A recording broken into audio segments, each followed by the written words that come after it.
Okay, natanggal na natin yung valve cover. Sariwa. Ang puti. Linis. Alagang change oil. I'm using diesel engine oil.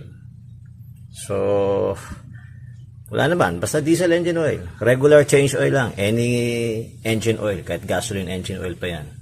Just make it regular change oil. Puti oh. Yung nilinis namin 2 years ago, still.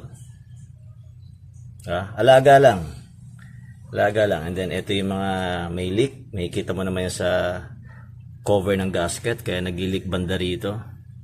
Same also here. Yung sa spark plug. Pakita ko sa inyo dito.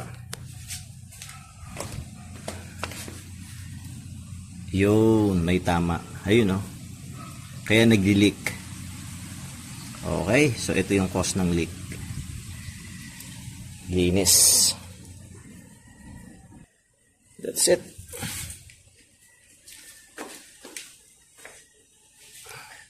Nakakatuwa. Natutuwa ako. Sobrang linis. Good.